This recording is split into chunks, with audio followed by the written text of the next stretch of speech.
Küçüklüğümde televizyonun başında kanalları değiştirirken karşıma eğer ki o hızlı, atik hareketleriyle bir akrobat, bir yılan gibi dans edercesine dövüşen Jackie Chan çıktığında kitlenir kalırdım. Vurdu kırdı diye bazen annem istemezdi. Çocuğuz tabii, kanımız kaynıyor. Ben de onun gibi olmak, onun gibi hareketler yapmak istiyordum. Belki Jackie Üstad gibi bir dövüşçü olamadım ama onun nasıl bir sinema dehası olduğunu anlamak adına ben de bir sinema TV emekçisi oldum. Komedi ve aksiyon filmleri her zaman tutkum olmuştur. En favorim olan tür de komedi diyebilirim. Ki komedi gerçekten zor bir türdür. Çünkü gülmek her insan için çok değişken olabilecekken ağlamaksa çok daha ortaktır. Komedi ve aksiyonun birleşimi olan aksiyon komedi ise çok saygı duyduğum bir janra. Adamlar hem patlamalarla, kovalamacalarla aksiyon oluşturuyor hem de bir de üstüne insanları güldürebiliyor. Ve Üstad Jackie bu türün en büyük temsilcilerinden biri. Beni aksiyonun büyüsüyle ekrana kitleyip bir de gülmekten kırardı. Hatta çocukluğumun en güzel çizgi dizilerinden birinde kendisi vardı. Kaç tane Hollywood yıldızının kendi çizgi dizisi var ki?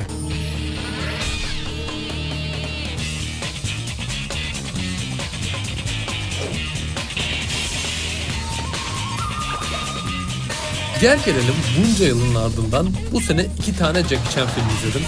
Ve net bir şekilde şunu söyleyebilirim ki hocam bu filmler olmuyor.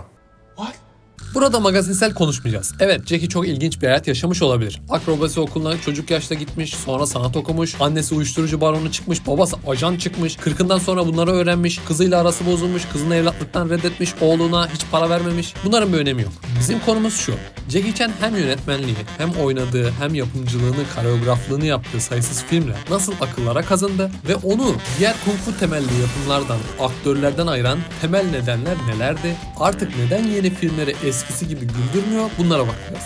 Jackie'nin oyunculuk serüveni 8 yaşında başlıyor. Bu gerçekten çok erken bir yaş. 8 yaşında oyunculuğa başlamak harbi büyük şans. Kendisi çok zorla eğitimler alıyor. Bu eğitimlerle hiçbir zaman da yetinmiyor tabii yani. Kendisini diğer dövüş stillerini öğrenerek sürekli geliştiriyor. Gülmeyi ve güldürmeyi de kendisi çok seviyor. Şakacı zaten. Ve Hollywood'da onun bu yönlerini kullanıyor. Ondan romantiklik veya süper kahramanlık beklemiyorlar, istemiyorlar da. Güldürmesini ve şaşırtmasını istiyorlar. What kind of role would you like to be doing that you wish you were offered more of? I willing to do anything, everything. Hugging with the girl, kissing, of good. But nobody hire me. No one hires you for... O da bunu en iyi şekilde yapıyor zaten. Jackie Chan filmde aksiyon ile komediyi harmanlama konusunda bir uzman. İşinde kendine özgü bir yaklaşımı kullanarak eserlerini öyle ortaya çıkartıyor. Ve çok güzel bir komedi unsuru kullanıyor. Dezavantaj. Kimi zaman elleri bağlı oluyor, kimi zaman ayakları bağlı oluyor ve kimi zamansa sarhoş oluyor.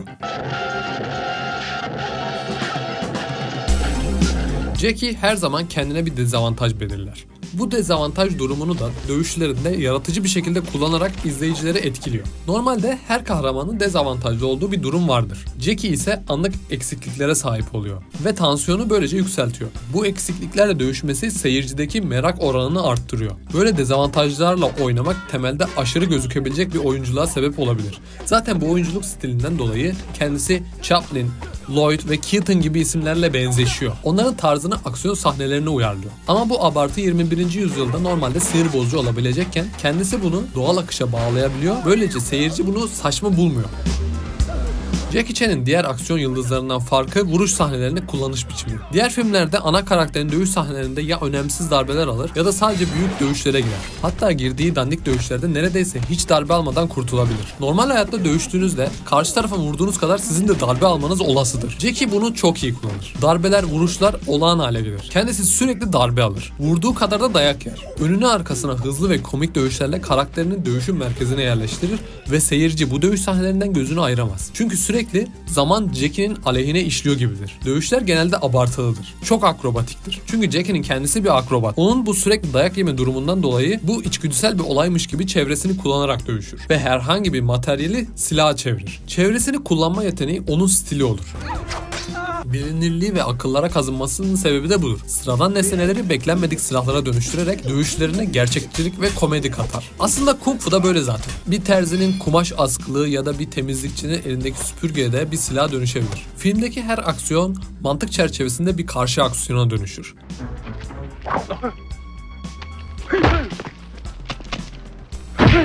Jackie'nin zaferlerinin ardındaki temel fiziksel yeteneklerden daha çok kararlılık ve pes etmeme iradesiyle alakalı olarak tipik Amerikan aksiyon kahramanlarından ayrılıyor. Dövüşlerin gerçekçi oluşunun kurgudaki daha az kesmelerle bağdaştığını düşünüyor. Aksiyonun açıkça görüntülendiği sahnelerde genelde geniş açı kullanıyor ve koreografiye oldukça odaklanıyor. Amerikan filmlerine kıyasla kamera hareketleri ve kesmeleri minimize ediyor. Böyle bir yolla aksiyonu sergilemeye odaklanıyor. Jackie Chan vuruşlarında vücudunu yay gibi bükmesi, el ve kol hareketleri dönmeleri gibi komik ve abartılı tekniklerini geniş açılarla göstererek seyircinin onu rahat bir şekilde takip etmesini sağlıyor. Böylece gerçeklik artıyor ve hayranlık uyandırıyor.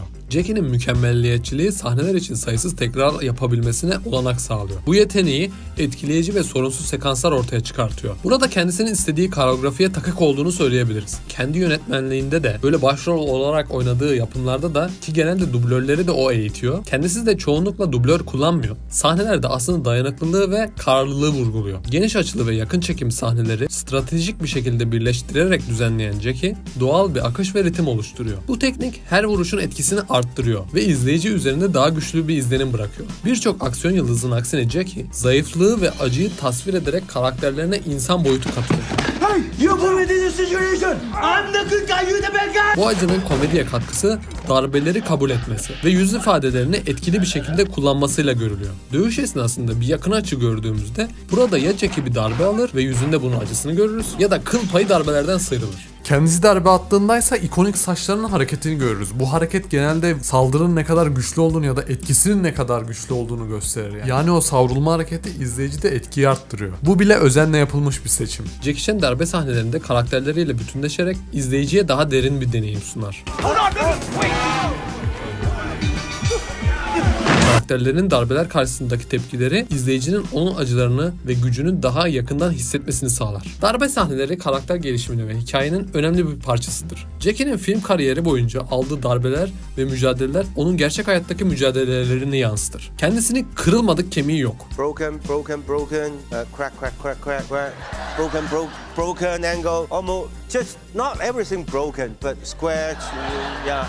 Bu zorlukları aşma isteği ve karakterinin her zorluğun üstesinden gelme azmi izleyicinin onunla bağ kurmasını sağlar. Jackie Chan'ın rolleri sadece fiziksel yetenekleri değil, aynı zamanda içsel gücünü de yansıtıyor. Gel gelelim günümüze. Jackie artık genelde kendi prodüksiyon firması ile çoğunlukla Çin'e özel aksiyon filmleri çekiyor. Bunlarda komedi unsuru tabii ki de var. Ama kendisinin yaşlandığından mıdır yoksa Çin'in sinema anlayışından mıdır bilinmez, artık eskisi gibi güldürmüyor. Jackie'nin Amerikan espri anlayışı ve uzak doğu kültürünü harmanlaması aslında onun daha global bir değer kazanmasına sebebiyet verdi. Herkese hitap edebiliyor ve daha geniş kapsamlı güldürüyor. Artık bunlar yok. Filmlerindeki CGI kullanımı bile arttı. Eskiden büyük setler kurulur ve patlamalar gerçekleştirilirdi. Şu an her şey yapay duruyor. Bu da inandırıcılığı tamamen olumsuz etkiliyor. Evet, Reis belki de yaşlandığından artık eski enerjisi kalmadı ve eskisi gibi gülmüyor. I want to be a true actor, just like Robert De Niro, Dustin Hoffman. Yes. All kind of things, not just always Rush Hour 1, 2, 3, 4, 5. No. Benim için hala Rush Hour defalarca izlenebilecek bir film. Ve şimdiye kadar gelmiş geçmiş en iyi aksiyon komedi ikilisi diyebilirim buna. İzlediğiniz için teşekkür ediyorum hocam. Beğenmeyi, abone olmayı, yorum yapmayı, like atmayı unutmayın. Siz yapacağınızı biliyorsunuz. Teşekkür ediyorum. Görüşürüz.